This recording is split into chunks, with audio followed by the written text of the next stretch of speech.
The president and CEO of the Family Policy Alliance based in Colorado Springs, Colorado. It's a huge privilege to be with you here today. And guess what, folks? We have with us here today the Attorney General of the great state of Mississippi, a young and talented lawyer who's just on everybody's radar right now, even being noted by Time Magazine as one of their 100 most influential people this year. And it's because of the work that she's done leading the arguments for a case called Dobbs versus Jackson that is before our Supreme Court. We're expecting a ruling on here, and really potentially the overturn of Roe versus Wade and the subsequent Casey decision. And that was all done with the team coming from Mississippi, from the legislators, the Attorney General, Solicitor General, and everyone else, but leading the effort legally in defending this and bringing about the biggest change in America, maybe since we've done things like end slavery. That what you're doing here before the Supreme Court, it's a gargantuan task, and God has created you, Attorney General Lynn Fitch, for a moment such as this. Thank you for being with us. Thanks for being on the show. Thank you so much, Craig. I really appreciate it. And it's an honor for myself, my team, to have led the charge on the Dobbs case. We are truly blessed that we were given the opportunity to do this on so many levels. But certainly this was a time to ask for a true overturning of Roe v. Wade, an opportunity to talk about empowering women and promoting life at the same time, that there didn't have to be a choice, that you could actually do both. And this was the first time we could have a true dialogue, and we were able to do that through our brief and our oral argument.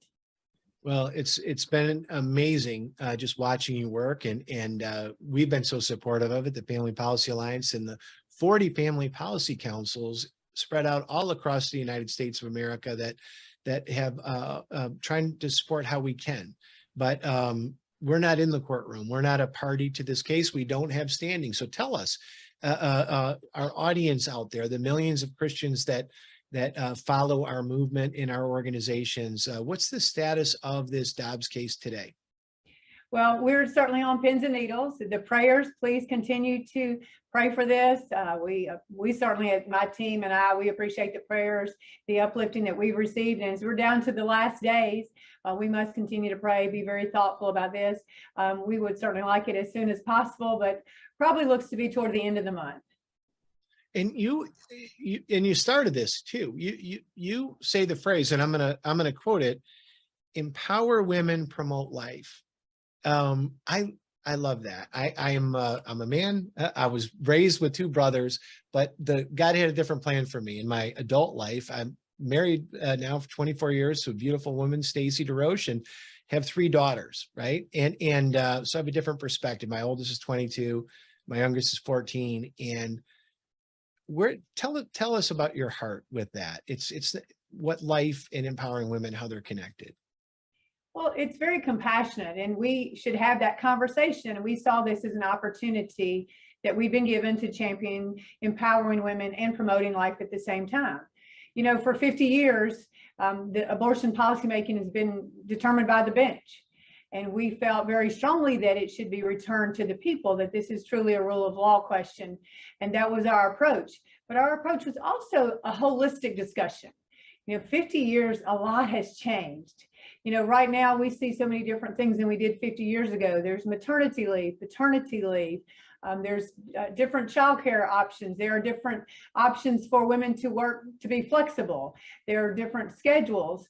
So we had seen this as a platform that we could have the conversation for the first time, that women didn't have to choose one or the other. 50 years ago, we were put in that position. You needed to choose your career or your child, and here you don't have to. And we wanted to make that known to the court. We wanted to be very heartfelt about that's where we saw this going.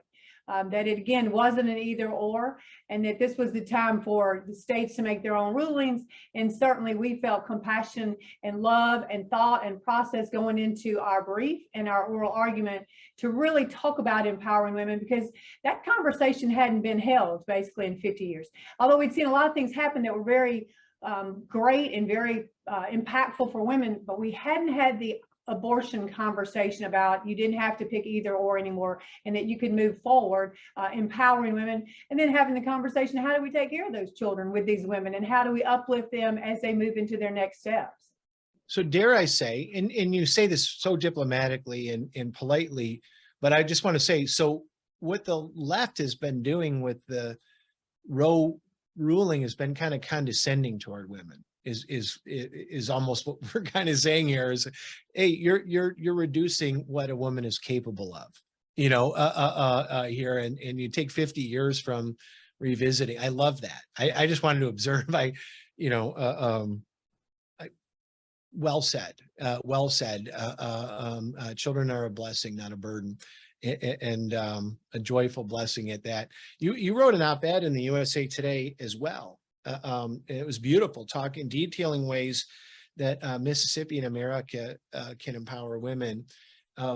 It's kind of a two-part question. First off, some of the listeners watching this might get the mistaken notion, if they watch some of the left, the secular left and these liberal TV shows, they'd say this ruling is going to end abortion in America. It will be illegal, the moment that the pen is signed and this is announced. That's not true, is it? No, not at all. In fact, as you return this back to the states, as I said, it's a rule of law question that those very important decisions should be made in each state. Will it look differently in each state? Of course it will, as it should. So certainly we make that argument, and we see that happening when this case comes down. But again, it's so important that when you elect people, as we all do in our each respective states, they're to carry out our policy. They're to be the voices. And if you're not completely happy with their direction, then you are able to move them out of office by voting them out of office. But they're there to carry out the policies of the people and act as their voices. So we know things will be different in every state, but we are excited about the opportunities that each state will have moving forward. And on that op-ed, certainly it was a Mother's Day op-ed. It was very compassionate, because I truly believe, as is my team and all of us that are engaged, we really do need to have the conversation about women. We need to have the conversation about how we empower them moving forward. And we need to talk about those children. And so it was a tremendous time to put that out, to talk about it. Again, the more dialogue we have, the better off we're going to be, and the more positive impact we're going to have across our state and across our country. Amen to that. And my oldest just took the LSAT, by the way. So you would be a role model and an inspiration for the trailblazing work that you're doing in America, but in Mississippi. So tell us a little bit about where Mississippi is. You've been working to empower women. You're demonstrating. People don't know your backstory as much. That how you got here. You're the first woman elected attorney general in Mississippi. And you're the person that's led this, not just for Mississippi, but for our whole country. So share with our audience just a little bit about your background and how you got here, and where you get that hope from, by the way. That hope, the other side seems desperately and depressed and the rest of it, but you have hope, it seems, for every single life that's created. Thank you. Thank you for that, Craig. Well, I appreciate it. I've been very fortunate in my life, and certainly God has been instrumental in where I've moved and how I've been able to grow in my different career path. And I'm very grateful for that.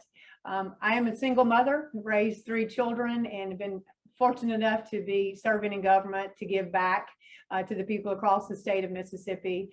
They're grown children now, and I have grandchildren, which is really hard for me to say out loud, but it's an exciting time. And, we have to stop and look and think about that. And for me, that was always something important to me. How could we pay it forward? How could we be engaged in helping others? Everybody should always give it themselves. I mean, God gives us responsibilities. He gives us capabilities. And for me, this was an inspiration to be able to represent and champion our state on behalf of everyone involved, these precious babies, these mothers, how we help them thrive as families. We've been very active in the state of Mississippi. Again, it's important that we not just talk about it, that we take action. And sometimes that's the hardest dialogue to have, because sometimes it's easy to have the conversation, but then really move into action items.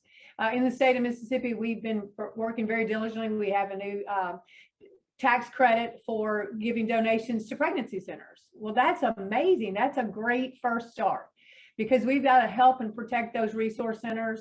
Again, they're helping these mothers, they're helping these children, they're helping them with their work balance, helping them upskill, their education. There's just so many things that they're so important that they are doing that, again, help these mothers and then help these children, because again, this is a whole process. So in the state of Mississippi, that's been important for us. Now, are we having some other conversations? Absolutely. We're looking at some more legislation that might be important for tax credits for parents as they go forward with their children in childcare, things like that. And so we're beginning to have that conversation when the legislature comes back. But we're also doing a lot of other things that are going to involve the legislature. We're having conversations now about child support enforcement. Because again, both parents should be ready and available to support these children. And for far too long, mothers have borne the financial and economic hardship of these children. And if you look, you can see the numbers when you have two parents in lives, the children are much healthier. The environment is much better for these children. And non-custodial parents, they rely 50% on their child support. And so when you're not having that, you're not taking care of the child. So that's going to be key for us as we move forward to put in some of those safeguards that help these mothers, these children, and create some accountability as we go forward. There are a few other things we're going to talk about that are important for all of us to look at. We need to look at our adoption processes, our foster care system. You know, you think about it, there are so many loving Christian parents out there that are ready and willing and able to take these babies in, to take these children in.